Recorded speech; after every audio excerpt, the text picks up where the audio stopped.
Although, of course, if the bus with your name on it starts blaring its mournful howl of a horn through the fog at night, you can hear that.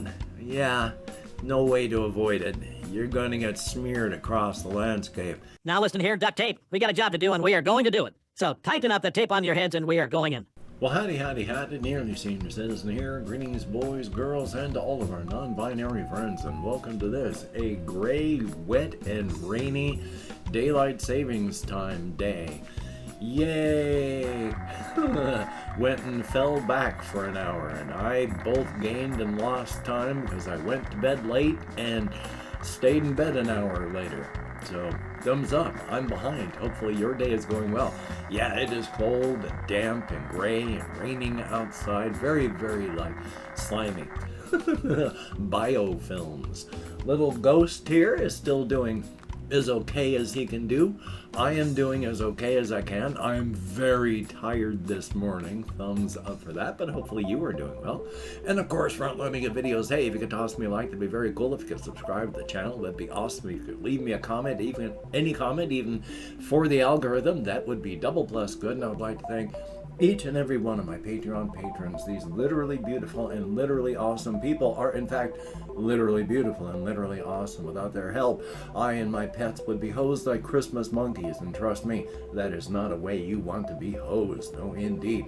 If you would like to become one of these beautiful and awesome people, I have links to my Patreon in the video description, along with a PayPal for donations, a Amazon wishlist link with things to keep my pets alive, and of course a post office box if you'd like to send me anything at all, which I will open up on camera if anybody ever does that. So thumbs up for that. Very cool. Front loading of videos over. Thank you very much and welcome to the day.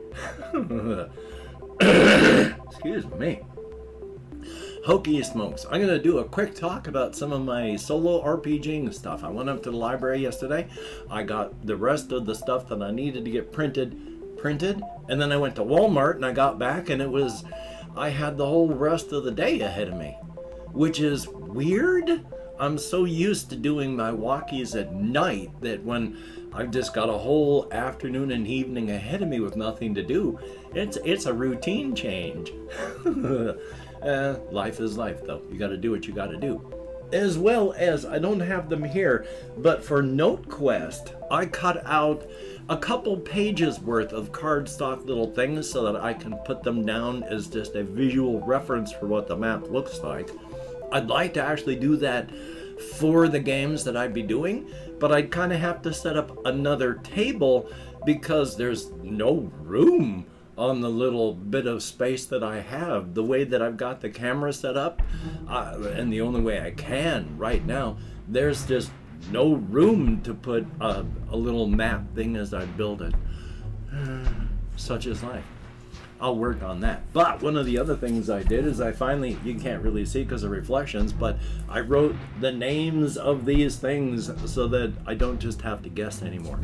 Very, very cool. And from the comments, if my talking about solo RPGing stuff can inspire anybody to get into tabletop pen and paper, same thing, RPGing, then cool. Definitely talk to your friends if you enjoy this sort of thing. Talk to friends if you'd like to get into it.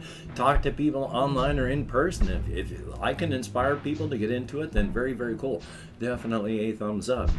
As for the solo stuff, I'm going to keep doing that, and I would, because I don't have the PDFs for D100 Dungeon, somebody in comments had an idea for like typing in the charts or some such that I would be using. My ADHD wouldn't allow me to do that. It's a good idea though. Definitely a thumbs up. But past that, I have just been getting things ready, and I am still really, really pleased with NoteQuest and how that game is working. Next time, it's going to be the Overworld I can speak English, I promise. Using the actual expanded world rules part of NoteQuest, because to remind everybody, if you like what I've done with NoteQuest, I have just been using the basic rules so far, and those are 100% free on DriveThruRPG. If you want to get the NoteQuest rules and play them yourself, 100% free. And then the expanded world rules are just an extra $2. It's not bad at all. So thumbs up on that. Yay!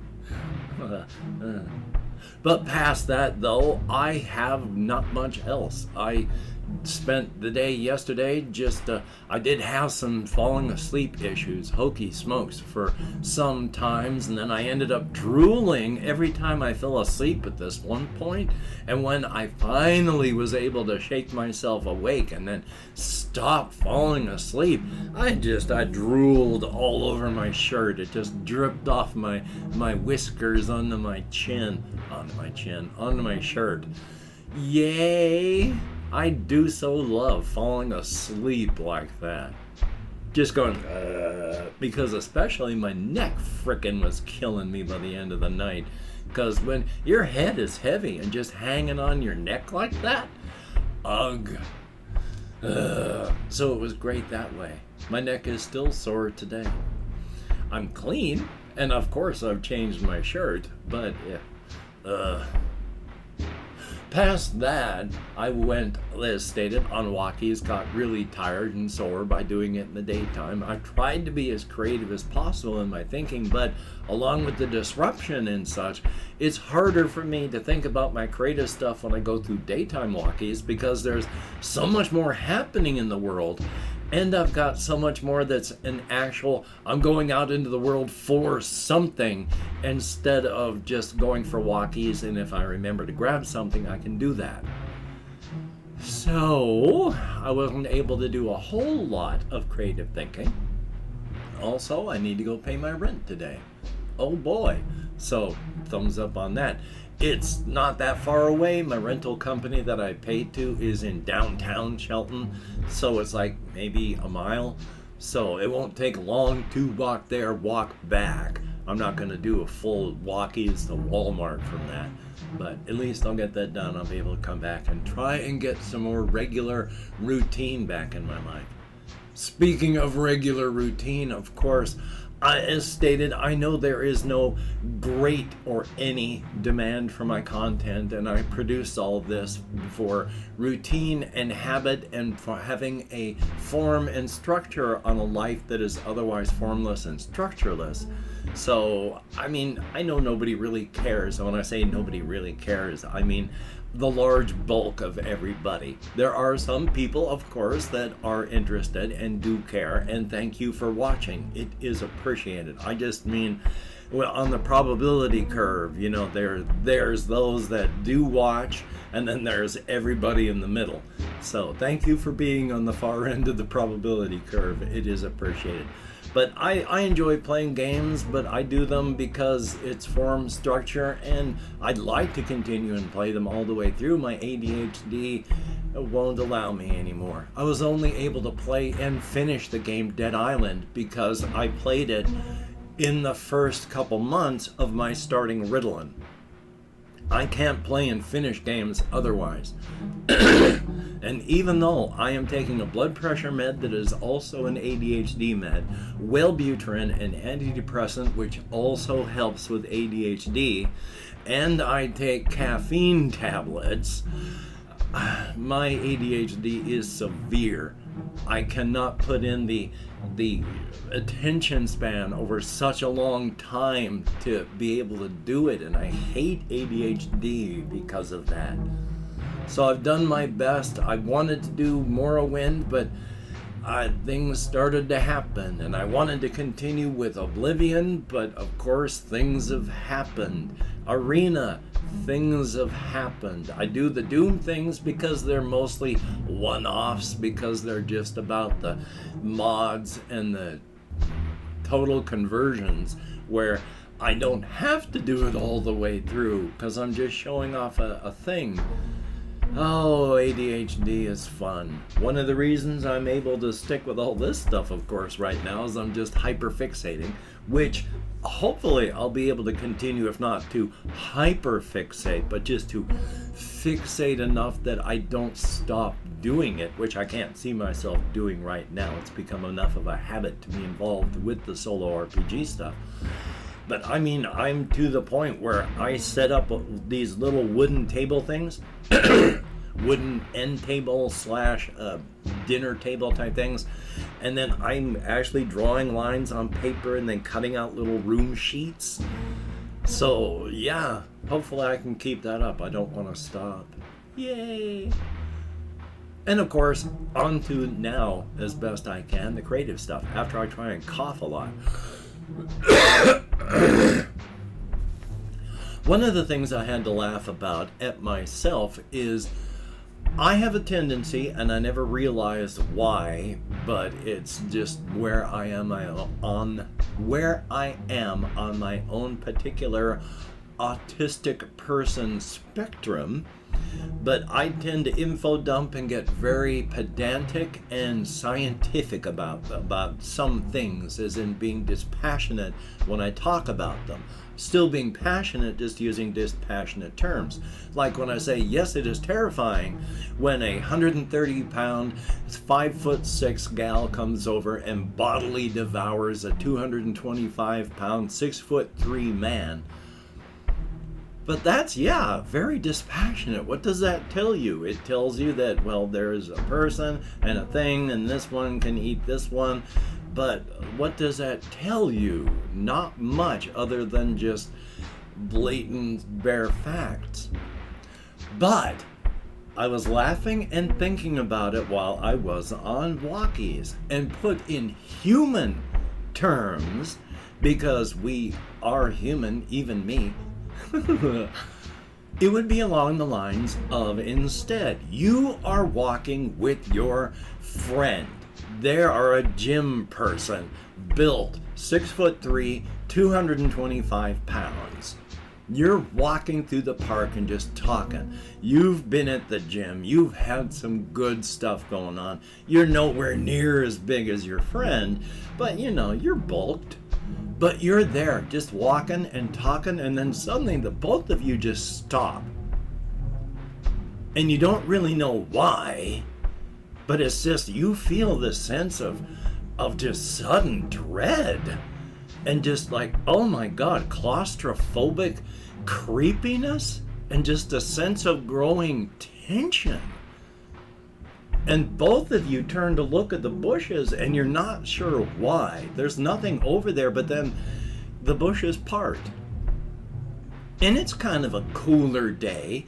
You know, it's gray, everything is damp, and out of the bushes, I mean, the bushes there are mostly just raspberry vines and such like that. And this person, only 5'6", maybe 130 pounds, and not a stitch of clothing on them.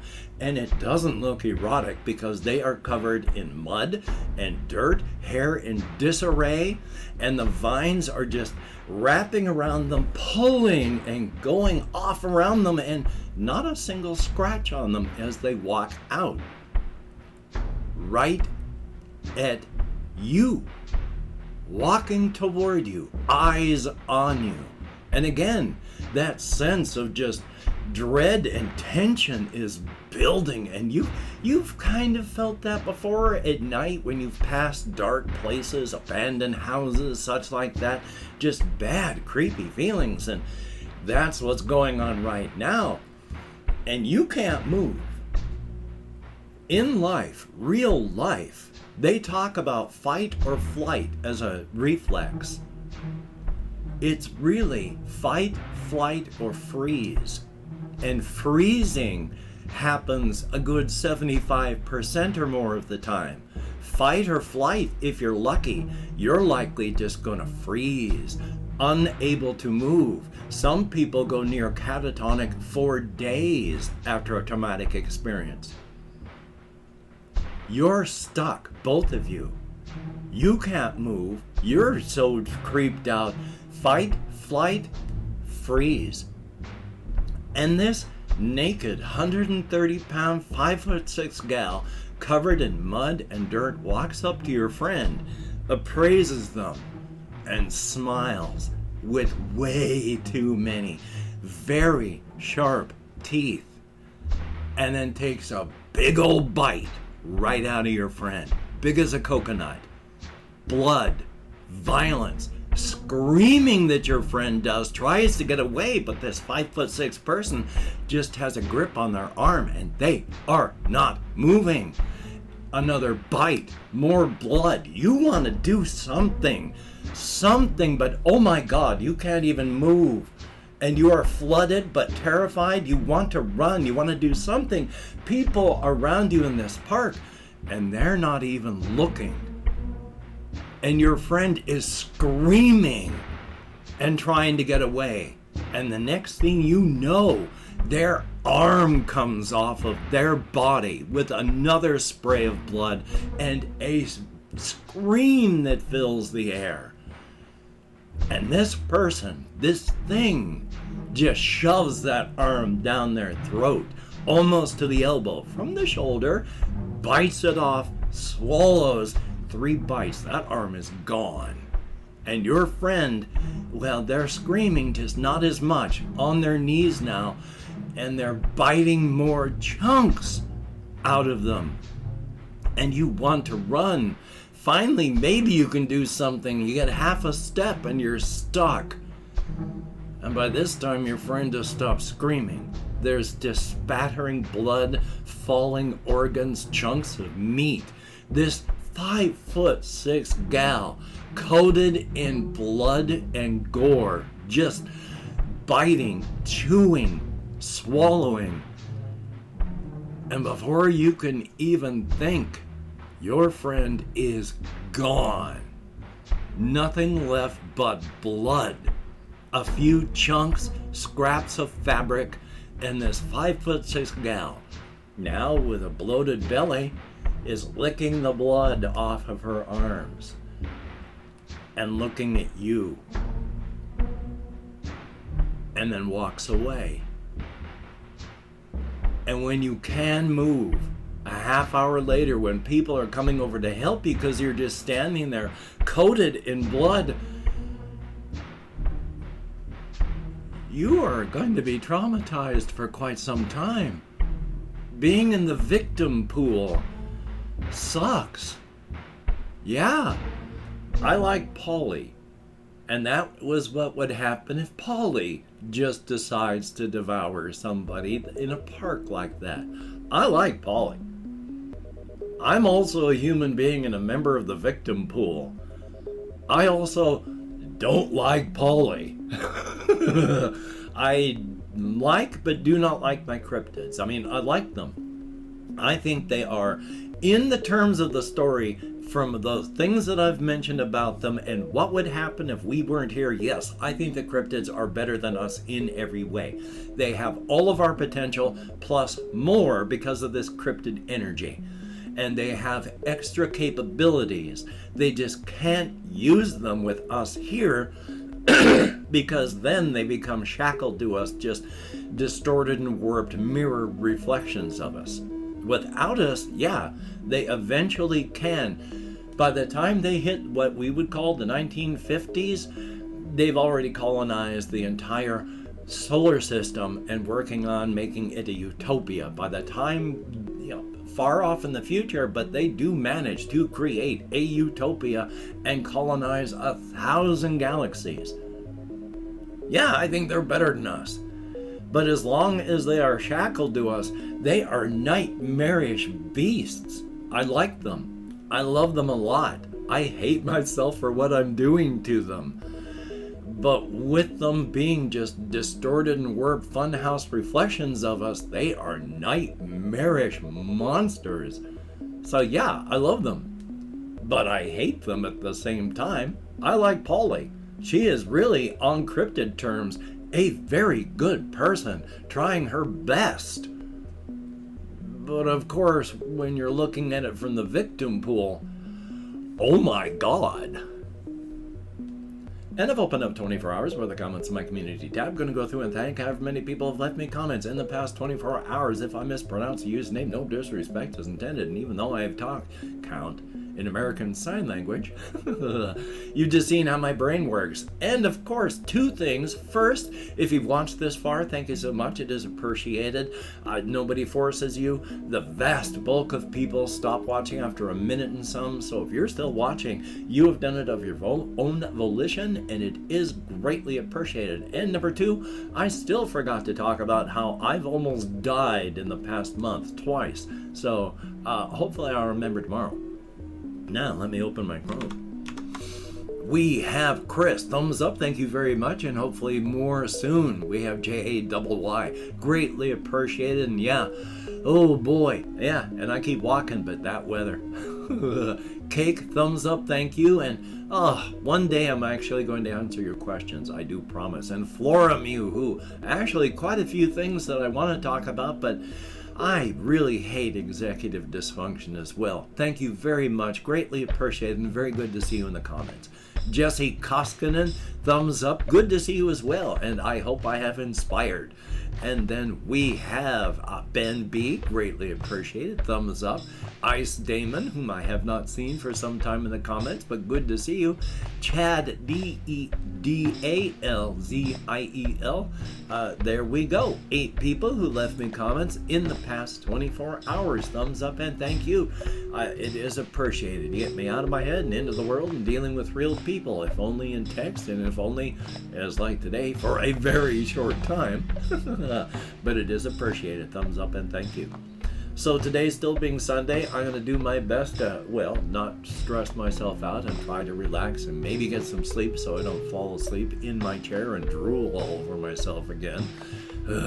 Hopefully you can get done what you want to get done. That would be cool. And of course, with all the diseases and such out there, please take appropriate care and precautions. Wear a mask if you have to. The Covfefe bug is still out there. We slowed it down and flattened the curve, but it is still out there. So please be as careful as you can. And of course, be careful when you're crossing the road. Watch out, look both ways. Do not get hit by a bus with your name on it.